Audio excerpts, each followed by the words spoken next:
புதிய அரசு அவ்வளவுதான். தம்பி போங்க தம்பி வேலையை தம்பி போங்க தம்பி வேலையை தம்பி போங்க தம்பி வேலையை தம்பி போங்க தம்பி வேலையை ஊர் விட்டு தான் கரெக்ட். ஹாய் ஹலோ வணக்கம் மக்களே. ஸோ இந்த வீடியோ நம்ம என்ன பார்க்க போகிறோம்னா, அதாவது நாம் என்னெல்லாம் நினச்சிக்கிட்டு இருந்தோமோ அதை சீமானன்னு இப்போ தான் ஸ்டார்ட் பண்ணியிருக்காரோ அப்படின்ற மாதிரி ஒரு விஷயம் நமக்கு தோணுது. ஸோ அது என்ன பண்ணியிருக்காரோ அப்படின்றதையும் பார்க்க போகிறோம். அது மட்டும் கிடையாது, இன்றைக்கி நிறைய விஷயங்கள் பார்த்திங்க அப்படின்னா சட்டமன்றத்துக்குள்ளே நடந்திருக்கு. அது மட்டும் இல்லாமல் நம்ம முதல்வர் விஜய் அவர்களை பயங்கரமான கேள்விகள் கேட்டிருக்காரு. யார் அப்படின்னா உதயநிதி ஸ்டாலினாக இருக்கட்டும், பிரேமலதாவாக இருக்கட்டும். ஸோ இவங்க எல்லாருமே பார்த்திங்க அப்படின்னா நிறைய கேள்விகளை கேட்டிருக்காங்க. அது எதை பற்றி அப்படின்றத மாதிரி நம்ம இந்த விஷயத்தில் டிஸ்கஸ் பண்ணுவோம். அப்புறம் நிறைய விஷயங்கள் பார்த்திங்க அப்படின்னா விஜய் அவர்களையுமே அதாவது தேர்தலுக்கு முன்னாடி ஒரு பேச்சு பேசினாரு, தேர்தலுக்கு அப்புறம் ஒரு விஷயம் பண்ணிட்டு இருக்காரு. ஸோ அதையும் பார்ப்போம். ஸோ சீமானண்ணனோட ஆடியோ ஒன்று ஏதோ ஒன்று வெளியே வந்துச்சு அப்படின்ற மாதிரி ஒரு விஷயம் வந்து சர்க்குலேட் ஆகிட்டு இருக்கு. ஸோ அது என்ன ஏதுன்றதை இந்த வீடியோவில் பார்க்க போகிறோம். ஸோ வீடியோ பார்க்கணும்னா நம்ம சேனல் ஃபஸ்ட் டைம் பார்க்குறீங்க முடியும், ஒரு லைக் ஒரு சப்ஸ்கிரைப் பண்ணி வச்சுக்கோங்க. அப்போ தான் நிறைய பேருக்கு நம்ம வீடியோ சஜஷன் ஆகும். வாங்க வீடியோக்குள்ள போகலாம். ஸோ ஃபஸ்ட்டு நம்ம எதை பார்க்க போகிறோம் அப்படின்னு பார்த்தீங்கன்னா, நம்ம சீமானண்ணன் வந்து இப்போ நார்மலாக எப்போ யார் ப்ரெஸ் மீட் வந்து யார் ப்ரெஸ் வந்து என்ன கேள்வி கேட்டாலும் டக்குன்னு அதுக்கான பதில் கொடுத்துக்கிட்டே இருப்பார்ல. ஸோ அந்த விஷயம் இப்போ எதுலேருந்து நம்ம வந்து அந்த விஷயத்தை நம்ம நிறைய இடத்துல சொல்லியிருப்போம். அதாவது அந்த தேர்தலுக்கு அப்புறம் பார்த்தீங்க அப்படின்னா, அண்ணா இனிமேல் இவங்க கேட்குற கேள்விக்கு நீங்கள் பதிலே கொடுக்காதீங்க, அவங்க பாட்டுக்கு இருக்கட்டும், நீங்கள் ப்ரெஸ் மீட் எதுவும் பண்ணாதீங்க, நீங்கள் பாட்டு அமைதியாக இருங்க. ஏன் அப்படின்னா, இவங்களுக்கு வந்து இப்போ இருக்கிற மக்களுக்கு என்ன அப்படின்னா, ப்ரெஸ் மீட் கண்டினியூவாக கொடுத்துக்கிட்டு இருக்கோம் பார்த்தீங்களா, அவங்களுக்கு நாம் எப்படி நான் முட்டாள் மாதிரி தெரியும் போல இருக்குது. ஸோ எந்த ப்ரெஸ் மீட்டுமே கொடுக்காமல் இருக்காங்க பார்த்தீங்களா, அவங்களுக்கு அறிவாளி மாதிரி தெரியுறாங்க போல இருக்குது. ஸோ நாமளுமே அறிவாளியாக இருந்துட்டு போவோமே அப்படின்னு சொல்லி நிறைய இடத்துல நாமளும் பேசிக்கிட்டு தான் இருந்தோம். சீமானண்ணன் இனிமேல் எந்த இடத்துலையும் எதை பற்றியுமே பேசக்கூடாது, இவங்க வந்து அப்படியே இருக்கட்டும், எதுக்கு நம்ம எதுக்கு தேவையில்லாமல் நமக்குன்னு எழுதி வச்சுருக்காங்களா, இல்லை நமக்கு தான் இது பண்ணியிருக்காங்களா, நாம் எதுக்கு கண்டினியூ நம்ம எதுக்கு பேசிக்கிட்டே இருக்கணும், இவங்களுக்கா எல்லா பிரச்சனைக்கும் நம்ம பேசிக்கிட்டே இருக்கணும். ஆனால் இவங்க வந்து நம்மளை எந்த விதத்திலையும் கண்டுக்கவே மாட்டாங்க, எதுக்காக நம்ம பேசணும்னு சொல்லி நாமளுமே நிறைய இடத்துல பேசிக்கிட்டு இருந்தோம். பட் இப்போ ரீசெண்டாக பார்த்தீங்க அப்படின்னா, எனக்கு தெரிஞ்ச அது ஏதோ ஒரு இடத்துக்கு நம்ம அண்ணன் வந்து ஏர்போர்ட்டாக ஏதோ ஒரு இடத்துக்கு அங்கேருந்து வந்துக்கிட்டு இருக்காரு. உள்ளே போகிறதுக்காக வரும்போது ப்ரெஸ்ஸில் வந்து ஏதோ கேட்குறாங்க. அதுக்கு நம்ம அண்ணன் பார்த்தீங்க அப்படின்னா புதிய அரசு அப்படின்னு சொல்லி கேட்கவும், இன்னொரு கேள்வி எதோ கேட்கவும், சும்மா இப்போ வேலையை பாருங்க தம்பி அப்படின்ட்டு அவர் பாட்டுக்கு உள்ளே நிலைமை போயிட்டாரு. ஸோ புதிய அரசு அவ்வளோதான். தம்பி போங்க தம்பி வேலையை. ஸோ அதை பார்க்கும்போது உண்மையிலே நான் என்ன சொல்கிறேன் அப்படின்னா, ரொம்ப சந்தோஷமாக இருக்குது. இதுதான் எங்களுக்கு வேணும், இப்படி தான் இருக்கணும் இனிமேல். ஏன்னா நம்ம என்ன வழியை வந்து எல்லாத்துக்கும் நம்ம போய் போகிறோம் பார்த்தீங்களா, அது நம்மளுடைய தப்பு. நாம் எதுக்கு போகணும் கண்டினியூவாக, நமக்கு என்ன எழுதி வச்சுருக்கா, தேவையில்லாமல் நாம் எதுக்கு குரல் கொடுத்துக்கிட்டே இருக்கணும். நாம் கேள்வி கேட்போம், அவ்வளோதான். நம்ம மக்களுக்காக நாம் எதுக்கு குரல் கொடுக்கணும், தேவைப்பட்டு மக்கள் தான் நம்மளை வந்து வேணான்னு சொல்லி இது பண்ணிட்டாங்க. யார் வேணுமோ அவங்க வந்து குரல் கொடுக்கட்டுமே, நாம் எதுக்கு கண்டினியூவாக குரல் கொடுக்கணும் அப்படின்ற மாதிரி தான் சொல்லுன்னு தோணுது. ஸோ அண்ணனோட இந்த ஒரு விஷயம் வந்து ரொம்பவுமே நல்லா இருந்துச்சு, இந்த விஷயம் பண்ணது. ஓகே, இப்படி தான் பண்ணணும். ஸோ அடுத்து பார்த்திங்க அப்படின்னா, நம்ம உதயநிதி அவர்கள் வந்து ஒரு கேள்வி கேட்டிருந்தாரு. என்ன அப்படின்னா, அது வந்து நேத்தோ நம்ம வீடியோவில் வந்து நம்ம பேசியிருப்போம். அதை தான் இவர் பார்த்திங்க அப்படின்னா சட்டசபையிலே போய் கேட்டிருக்காரு. என்னடா அது, நம்ம தரையில் பேசிக்கிட்டு இருந்தோம்னா இப்போ திரையில் வர்றது அப்படின்ற மாதிரி நம்ம என்ன பேசிக்கிட்டு இருந்தோமோ அதை அவர் எடுத்து பேசியிருக்காரு.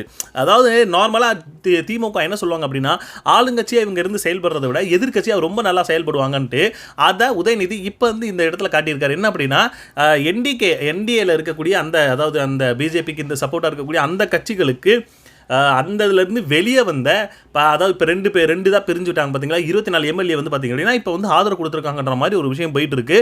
யாருக்குன்னா டிவிகேக்கு. ஸோ இப்படி டிவிகேக்கு ஆதரவு கொடுக்கறதுக்கு முன்னாடியே அந்த விஷயத்த சொல்கிறேன். நம்ம உதயநிதி என்ன சொல்கிறாருன்னா, அதாவது நீங்கள் சிவி சண்முகம் அவர்கள் வந்து சந்திக்கிறதுக்கு முன்னாடியே பார்த்திங்க அப்படின்னா ஒரு சோஃபா போகுது, அது என்ன சம்மந்தமே இல்லாமல் நீங்கள் யாரை சந்திக்க போகிறீங்களோ அவங்க வீட்டுக்கு சோஃபா போகுது. அதாவது அவங்க ஆதரவு வேணுன்றவங்களுக்கு இதுக்கு முன்னாடி பார்த்தீங்கன்னா விடுதலை சிறுத்தைகள் அவங்க இதுலேருந்து பார்த்திங்க அப்படின்னா ஒரு சோஃபா போச்சு. இப்போ பார்த்திங்க அப்படின்னா அதிமுகலேருந்து பிரிஞ்சு வந்த சிவி சண்முகம் அவங்க வீட்டுக்கு சோஃபா போகுது. பட் எனக்கு என்ன தோணுது அப்படின்னா, உதயநிதி அவர்கள் வந்து எதுக்காக இந்த சோஃபா மட்டும் பேசினார், இதுக்கு முன்னாடி ஒரு சோஃபா போணுச்சு, அதை பற்றி ஏன் பேசலைன்ற மாதிரி தான் இருக்குது. ஸோ பாயிண்ட்டுக்கு வருவோம். ஸோ அந்த மாதிரி சோஃபா போகுது. சோஃபா பின்னாடி பார்த்திங்க அப்படின்னா இப்போ இருக்கிற நம்ம முதல்வரும் போயிட்டு இருக்காரு. அப்போ அந்த சோஃபா பார்க்கும்போது நமக்கு என்னமோ அந்த புஷ்பா படத்தில் வர அந்த ஒரு ஆட்சி மாதிரி தான் இது மாதிரி தான் தெரியுது. அந்த இடத்துலையுமே பார்த்திங்க அப்படின்னா ஒரு சோஃபா போகும், சோஃபா பின்னாடி என்ன மாதிரி அரசியல் போகும் அப்படின்ற மாதிரி நமக்கு தெரியும். அப்படின்ற மாதிரி அந்த சோஃபா வச்சு இன்னைக்கான சட்டமன்றத்தில் பேசிக்கிட்டு இருக்காரு. அடுத்து அதே பாஜக தலைமையிலான என்டிஏ கூட்டணியில் இருக்கக்கூடிய பெரிய கட்சியான அதிமுக இன்னைக்கு கிட்டத்தட்ட 2 பிளவுபட்ட ஒரு குரூப் உங்களுக்கு ஆதரவு தெரிவிச்சிருக்கிறாங்க. அடுத்து நடந்த இன்சிடென்ட் தான் மிகப்பெரிய ஒரு ட்விஸ்ட். பிளவுபட்ட குரூப்ல இருக்கக்கூடிய ஒரு தலைவரோட வீட்டுக்கு ஒரு புது சோஃபா போகுது. சோஃபா பின்னாடியே புது முதலமைச்சரும் அந்த வீட்டுக்கு போறாரு. புதுமையான ஆட்சின்னு சொன்னீங்க. இன்னைக்கு புஷ்பா பட பாணியில ஆட்சி நடந்துகிட்டு இருக்கு. என்ன தரையில பேசலாம் தரையில வருது சோலி முடிச்சு. ஸோ அதுதான் நமக்குமே புரியல. என்னங்க அது, நேற்று 2-3 நாளைக்கு முன்னாடி தான் நாம எல்லாம் பேசிக்கிட்டு இருந்தோம். நாம மட்டும் கிடையாது, நிறைய பேர் இந்த விஷயத்தை பேசிக்கிட்டு இருந்தோம். நமக்கு அந்த கன்ஃபியூஷன் இருக்கு அப்படின்ற மாதிரி சொல்லிட்டு இருந்தோம். அது நமக்கு மட்டும் கிடையாது, எதிர்க்கட்சியாக இருக்கக்கூடிய டிஎம்கேக்கே அந்த ஒரு இது நிலைப்பாடு தான் இருந்திருக்கு போல இருக்கு. ஸோ அதைத்தான் இந்த இடத்துல அவர் கேட்டிருக்காரு.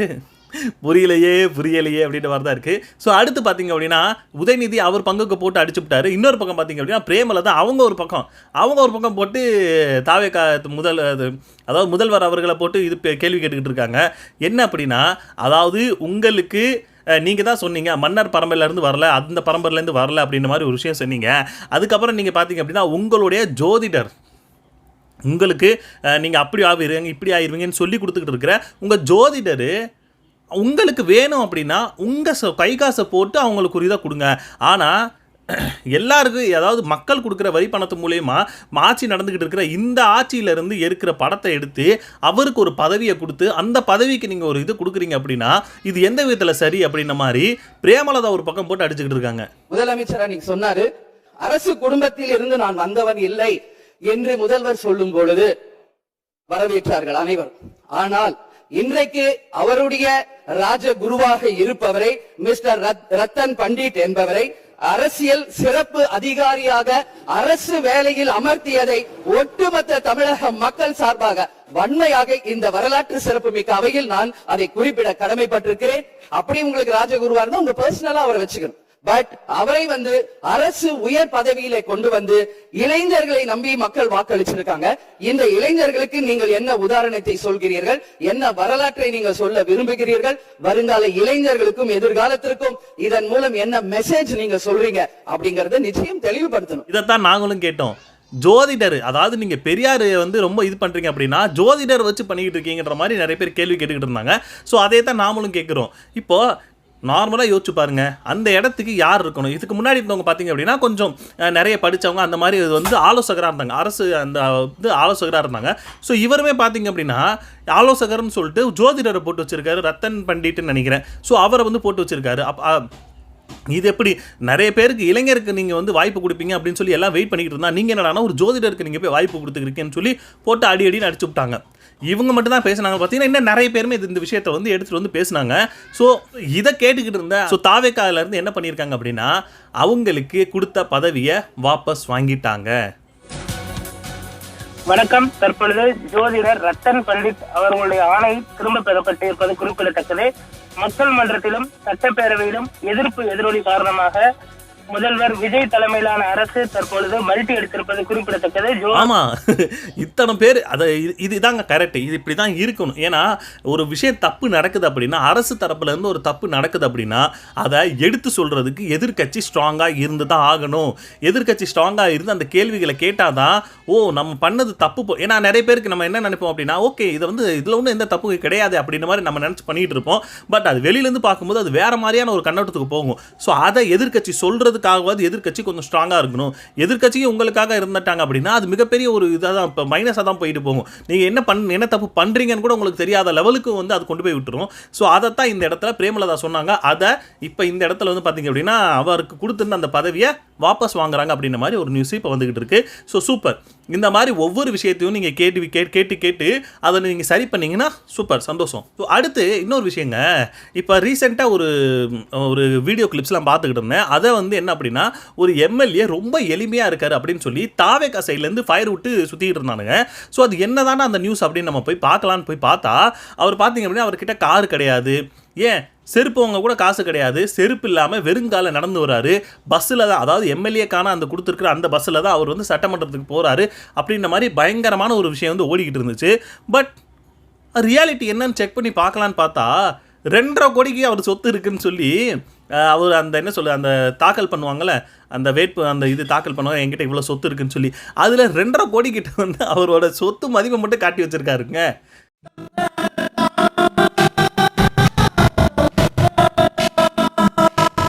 அதனால எம்எல்ஏ ஸ்பெஷல்னு சொல்ற பேருந்துல தான் நான் போயிட்டு வரேன். எளிய பிள்ளைகளும் குடிசையும் கோபுரமா மாத்தி காமிச்சவர் தான் தமிழக முதலமைச்சர் விஜய்.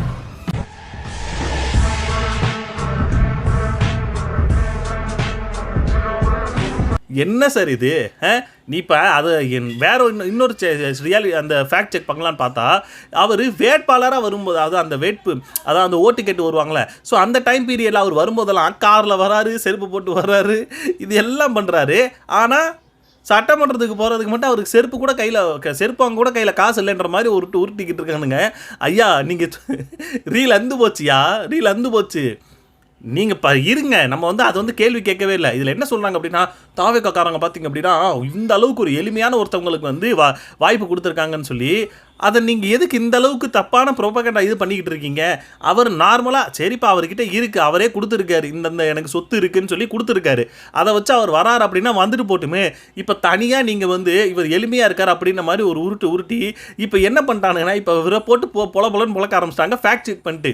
இனிமே யாராச்சும் இந்த மாதிரி தப்பான ஏதாச்சும் ஒன்று பரப்புனாங்க அப்படின்னா ஃபேக்ட் செக் பண்ணுறதுக்கே பின்னாடி ஆள் நிறைய பேர் வச்சுருக்காங்க போல இருக்குது. அவங்க ஃபேக்ட் செக் பண்ணி இதெல்லாம் தப்பு, இதெல்லாம் இல்லை அப்படின்ற மாதிரி ஒரு விஷயத்த இது பண்ணி விட்டுறாங்க.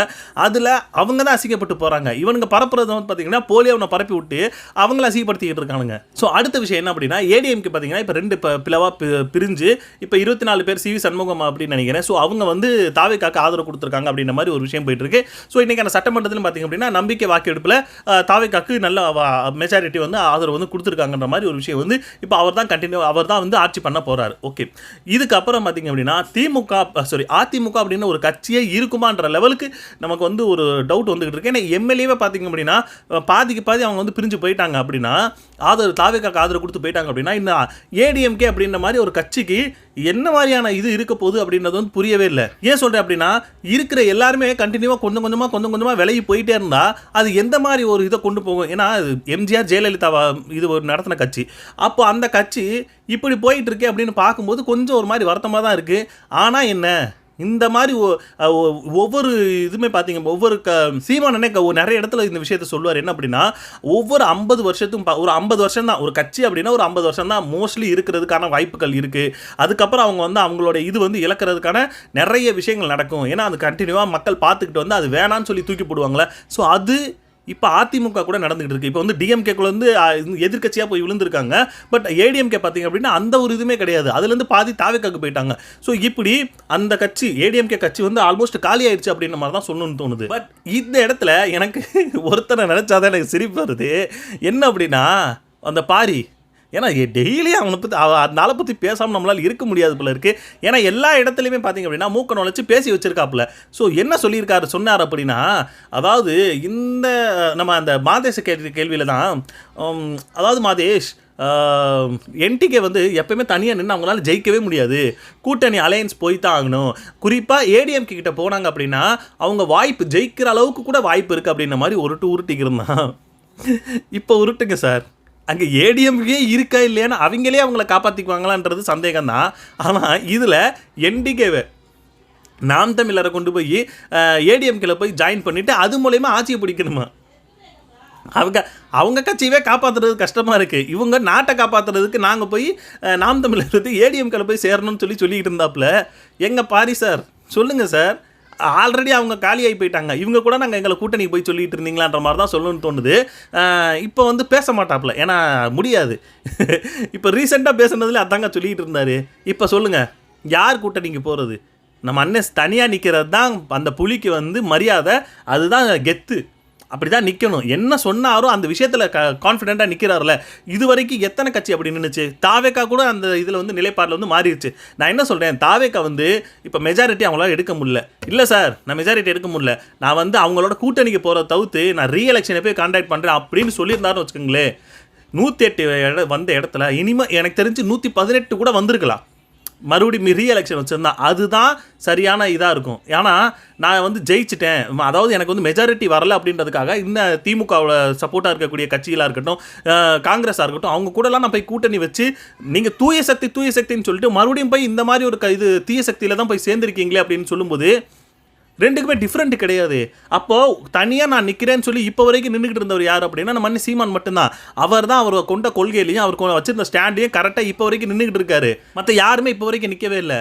அப்போது அண்ணன் சரியான பாதையில் தான் போயிட்டு இருக்காரு, அவர் பாதையில் தான் நாமளும் போயிட்டு இருக்கோம். இந்த விஷயத்தை நான் அடுத்த ஒரு விஷயத்தோடு நான் கம்பேர் பண்ணி பேசுகிறேன். ஸோ அடுத்து பார்த்தீங்க அப்படின்னா நம்ம அண்ணன் சீமான் வந்து ஆடியோ ஒன்று ரிலீஸ் ஆயிருக்கு அப்படின்னு சொல்லி நிறைய வந்து சர்க்குலேட் ஆகிட்டு இருக்கு. ஸோ அது என்ன ஆடியோன்னு சொல்லி நானும் போய் கேட்டதுக்கு வந்து அண்ணன் வந்து அந்த அளவுக்கு அதில் வந்து எனக்கு வந்து ஒரு இதுவும் தெரியவே இல்லை. அண்ணன் வந்து நிறைய பாசிட்டிவாக பேசுன மாதிரி தான் இருக்கு. நீ ஒன்றும் கவலைப்படாத, இன்னைக்கு இல்லைன்னா என்ன நாளைக்கு வெல்லுவோம். 5 ஆண்டுகள் இருக்கு உனக்கு, நீ அந்த களத்தை விட்டு வெளியேறாத. 5 ஆண்டுகள் வேலை செய்ய மக்களோட மக்களாக நில்லு. இது ஒரு திரை கவர்ச்சியில் ஒரு இது மாதிரி பண்ணிடுச்சு, சனா ஏமாந்துருச்சு. அவர் ஆட்சியில உட்கார வைக்கணுச்சு, அப்புறம் அவர் ஆட்சியில வாழ்ந்து பார்த்துருவாங்கல்ல. அடுத்து நமக்கு தான் வாய்ப்பு, தைரியமா இருக்கு. என்ன சொல்கிறார் அப்படின்னா, இந்த 5 வருஷத்தில் மக்கள் வந்து தெரியாதனமாக வந்து ஒரு ஆர்வத்தில் இந்த மாதிரி ஓட்டு போட்டாங்க. 5 வருஷத்தில் அவங்க புரிஞ்சுப்பாங்க. அதுக்கப்புறம் நம்மளோட காலம் தான். 5 வருஷம் நீ வந்து பயணிங்க, வேலை பாருங்கள், அந்த நம்ம கட்சிக்காக வேலை பாருங்கள், பார்த்து அதை வந்து நம்ம அடுத்து வரக்கூடிய இந்த 5 ஆண்டுக்கு வரக்கூடிய 2031 தான் அவர் வந்து மெயின் பண்ணி சொல்கிறாரு. ஸோ அந்த இது பார்த்திங்க அப்படின்னா அது நமக்கான காலம் தான், நம்மளை தான் மக்கள் தேடுவாங்க, நம்ம தான் அந்த இதில் அப்படின்ற மாதிரி ஒரு விஷயம் சொல்லியிருக்காரு. அதுக்கு காரணம் என்னன்றதையுமே நான் மேபி அது அந்த எனக்கு தோன்றதை நான் உங்களுக்கு சொல்கிறேன். என்ன அப்படின்னா, ஆல்மோஸ்ட் ஏடிஎம்கே காலி ஆயிடுச்சு. டிஎம்கே ஆளுங்கட்சியிலேருந்து எதிர்கட்சின்ற போகிற லெவலுக்கு போயிடுச்சு. அப்போது மோஸ்ட்லி எல்லா மக்களுக்கும் தெரிய ஆரம்பிச்சிருச்சு, இனிமே திராவிட கட்சிகள் ஆட்டத்தில் கிடையாது அப்படின்ற லெவலுக்கு மக்கள் யோசிக்க ஆரம்பிச்சிட்டாங்க. அப்போது சரியாக ஒரு மனுஷன், சரியாக ஒரு தலைமை யார் நிற்கிறாங்க. சீமான் மேலே நிறைய அவதூறுகள் இவங்க பரப்பி விடுவானுங்க. ஆனால் ஒவ்வொரு இடத்துலையும் இப்போ சீமானை தேட ஆரம்பிச்சிருக்காங்க. குறிப்பாக ரீசெண்டாக நேற்று நடந்த அந்த திருப்பூர், நேற்று 11ஆம் தேதி திருப்பூரில் நடந்த அந்த ஒரு விஷயம் மக்களுக்கு மிகப்பெரிய ஒரு பேக் சைடு ஆகிப்போச்சு. ஆமாம், சீமான் சொன்னது இப்போ நடந்திருக்கு, அவர் அப்போலேருந்து கத்திக்கிட்டு இருந்தார், நாம தான் அந்த மனுஷனை விட்டுட்டோம் அப்படின்னு சொல்லி இப்போ அவங்க பேச ஆரம்பிச்சிருக்காங்க. யார்? மக்கள் பேச ஆரம்பிச்சிருக்காங்க. அதாவது தாவேக்கா பொறுப்பேற்ற நான் வந்து தாவேக்கானால தான் இந்த விஷயம் நடந்துச்சுன்னு நான் சொல்ல வரல, அந்த திருப்பூரில் நடந்த விஷயம்.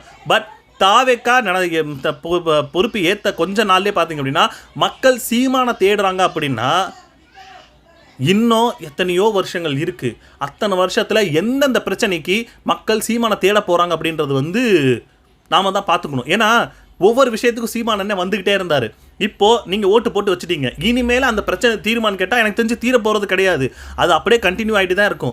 அப்போது ஒவ்வொரு இடத்துலையும் இதுக்கு முன்னாடி இந்த டைம் பீரியடில் சீமான் அண்ணன் இருந்துக்கிட்டே இருந்தார். அந்த போராட்டத்துலேயும் எந்தெந்த பிரச்சனையிலுமே சீமான் அண்ணன் அந்த அதுக்கு வந்து குரல் கொடுத்துக்கிட்டு இருந்தார். இப்போ அந்த சீமான் அண்ணன் வெளியே வந்துட்டார். சீமான் அண்ணன் அந்த இதுக்கு எனக்கு தெரிஞ்சு அவர் வரமாட்டார்னு வைங்களேன். அவர் வராமல் அந்த பிரச்சனை மட்டும் அந்த இடத்துல நின்றுகிட்டே இருக்கும், மக்கள் போராடிக்கிட்டே தான் இருப்பான். பிரச்சனையும் மக்கள் அந்த இடத்துல இருப்பாங்க, ஆனால் சீமான் அண்ணன் இருக்க மாட்டார். இப்போ மக்கள் தேடுவாங்க, ஆமாம் நமக்காக ஒருத்தர் குரல் கொடுத்துக்கிட்டே இருந்தார், அதை வந்து சரியாகிட்டே இருந்துச்சு. ஆனால் இப்போ பார்த்தீங்க அப்படின்னா அவர் குரல் கொடுக்க மாட்டார். என்ன காரணம்? நாம் அவரை வந்து விட்டுட்டோம், நாம் வந்து தவறு விட்டுட்டோம்னு சொல்லி அவன் இப்போ வந்து யோசிக்க ஆரம்பிப்பாங்க. அது யோசிச்சு தான் ஆகணும். ஏன்னா தப்பு பண்ணியிருக்காங்களே, யோசிங்க. நீங்கள் வந்து இப்போ வந்து பட்டு திருந்துவாங்கன்னு சொல்லுவாங்க, மக்கள் பட்டு திருந்தட்டும். இப்போ மக்கள் வந்து சீமானனை தேடட்டும் அப்படின்ற மாதிரி தான் சொல்லுன்னு தோணுது. அதுதான் இந்த ஆடியோவில் எனக்கு தெரிஞ்சு எனக்கு புரிகிற ஒன்று. அடுத்து கடைசியாக ஒரு விஷயம் என்ன அப்படின்னா, நம்ம மீனவர்கள், அதாவது நம்ம தமிழ்நாட்டு மீனவர்கள் பார்த்திங்க அப்படின்னா இலங்கை அரசு வந்து பிடிச்சிட்டு போய் அந்த கப்பல் எல்லாத்தையும் கப்பலையும் பிடிச்சிட்டு போய் அவங்கள கைது பண்ணியிருக்காங்கன்ற மாதிரி ஒரு விஷயம் வந்துச்சு. ஸோ அதுக்கு நம்ம முதல்வர் விஜய் அவர்கள் வந்து பார்த்திங்கன்னா மத்திய அரசுக்கு கடிதம் வந்து ஒன்று அனுப்பியிருக்காங்க. ஸோ இந்த விஷயத்தில் என்னடா பிரச்சனை அப்படின்னு பார்த்தீங்கன்னா, இந்த விஷயம் கடிதத்து மூலயமா தான் சரி பண்ண முடியுமான்னு கேட்டால் அது ரொம்ப கஷ்டம். ஏன்னா இதுக்கு முன்னாடி இருந்த அரசுமே பார்த்திங்க அப்படின்னா அப்படி தான் ஒரு விஷயத்தை நடத்திக்கிட்டு இருந்தாங்க கடிதத்து மூலமாக. ஆனால் ஏன் கடிதத்தை இப்போ அவர் வந்து என்னங்க பண்ண போகிறார் அப்படின்னு நீங்கள் கேட்கலாம். கடிதத்தை பண்ணி தானே பண்ண முடியும்னு. பட் இவரே பார்த்திங்க அப்படின்னா ஒரு இடத்துல அதை மென்ஷன் பண்ணி கலாச்சி விட்டுருக்காரு. யாரை? திமுக அரசை. பார்த்திங்க அப்படின்னா கடிதம் போட்டு போய் தூங்கிடுவாங்க. மானே தேனே பொன்மானேன்ட்டு மட்டும் இது பண்ணிவிட்டு அவங்க போய் முடிச்சிடுவாங்க. அதுக்கப்புறம் அதெல்லாம் கேட்க மாட்டாங்கன்னு சொல்லிட்டு இவர் மட்டும் என்ன பண்ணிக்கிட்டு இருக்காருன்னு சொல்லி சோசியல் மீடியாவில் போட்டு இப்போ வருவருன்னு வறுத்துக்கிட்டு இருக்காங்க. இவருமே பார்த்திங்க அப்படின்னா கடிதம் தானே எழுதிக்கிட்டு இருக்காரு. இவர் வந்து வேற என்ன ஸ்டெப் எடுத்தாருன்ற மாதிரி கேள்வி கேட்டுக்கிட்டு இருக்காங்க. மீனவர்களுடைய பிரச்சனைக்கு அப்பப்போ எந்திரிச்சு கடிதம் எழுதிட்டு திரும்ப தூங்க போயிடுவார். அவ்வளோதான். அதோட அது அப்படியே கிடக்கும். மானே தேனே பொன்மானே. இலங்கை கடற்படையினரால் சிறைப்பிடிக்கப்பட்ட மீனவர்களை விடுவிக்க கோரி முதலமைச்சர் விஜய் கடிதம் எழுதியுள்ளார். என்ன சார் சொன்னாங்க? எந்திரிச்சு கடிதம் எழுதிட்டு திரும்ப தூங்க போயிடுவார். என்ன சார் சொன்னாங்க? அவ்வளவுதான். அதோட அது அப்படியே கிடக்கும். மானே தேனே பொன்மானே அப்படின்னு சொன்னீங்க சாரு. இது இவர் பேசாமல் இருந்திருந்தாருன்னா இந்த விஷயம் நார்மலாக இருக்கும். நார்மலாக வந்து கடிதம் எழுதுறாங்கன்ற மாதிரி ஒரு விஷயம் போயிருக்கும்.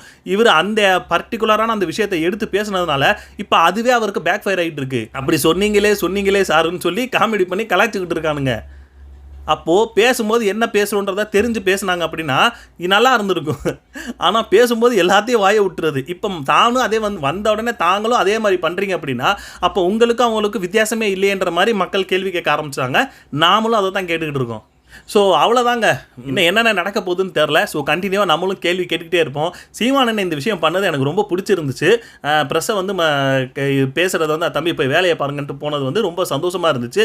அப்படி தான் இருக்கணும்னு சொல்லி நானும் நினைக்கிறேன். ஸோ உங்களுக்கு எப்படி இருந்துச்சு இந்த வீடியோஸை பார்க்கும்போது? நம்மளுடைய வீடியோ உங்களுக்கு பிடிச்சிருந்துச்சு அப்படின்னா அதை கமெண்ட் செக்ஷன்லாம் கமெண்ட் பண்ணுங்கள். ஸோ அடுத்த வீடியோவில் பார்ப்போம். பாய்.